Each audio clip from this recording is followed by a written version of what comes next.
Corona vaccine को लेकर दुनिया के लिए सबसे बड़ी खुशखबरी आखिर क्या आई है? भारत में फाइजर के बाद अब किस दवा कंपनी ने सरकार से वैक्सीन के इस्तेमाल की अनुमति मांगी है और कहां पर पीपीई किट में दूल्हा दुल्हन ने 7 फेरे लिए? कोरोना से जुड़ी बड़ी खबरें कौन सी हैं इस वक्त की? आप देखिए news top 9 vaccine report.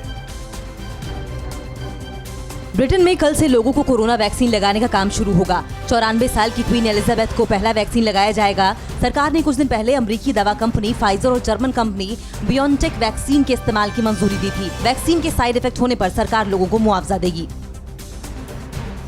British company Pfizer के बाद अब सीरम इंस्टीट्यूट ऑफ इंडिया ने कोरोना वैक्सीन के इस्तेमाल की अनुमति भारत सरकार से मांगी है। टीके के इस्तेमाल की मंजूरी की मांग करने वाली सीरम देश की पहली स्वदेशी कंपनी बन गई है। सीरम ऑक्सफोर्ड एस्ट्राजेनेका के साथ मिलकर वैक्सीन कोविशील्ड बना रही है। भारत में रूस से पहुंची कोरोना वैक्सीन स्पुतनिक वी के ट्रायल दूसरे फेज में रविवार को पुणे में 17 लोगों को कोरोना वैक्सीन की डोज दी गई। जिन्हें टीका लगाया गया है वो सभी अगले कुछ दिनों तक निगरानी में रहेंगे। रूस भारत को वैक्सीन की 10 करोड़ खुराक देगा।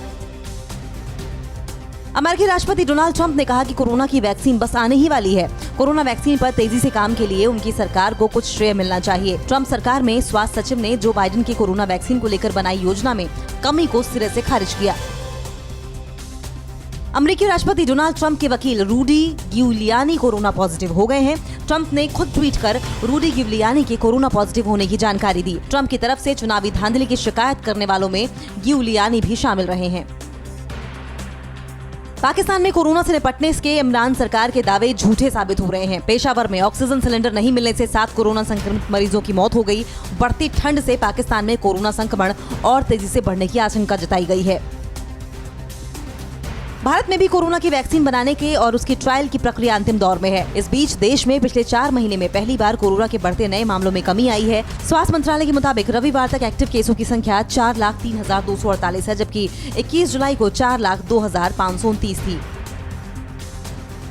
दिल्ली में कोरोना की तीसरी लहर कमजोर पड़ती नजर आ रही है। पॉजिटिविटी रेट घटकर 3.65% पहुंच गया है। रविवार को दिल्ली में कोरोना के 2,706 नए केस सामने आए, जबकि 69 मरीजों की मौत हो गई। अब तक करीब 10,000 लोगों की मौत हो चुकी है।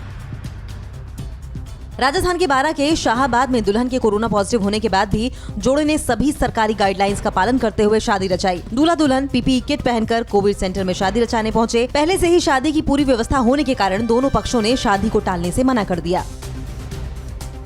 फिक्र आपकी, सोमवार से शुक्रवार रात 9 बजे सिर्फ TV9 भारतवर्ष पर।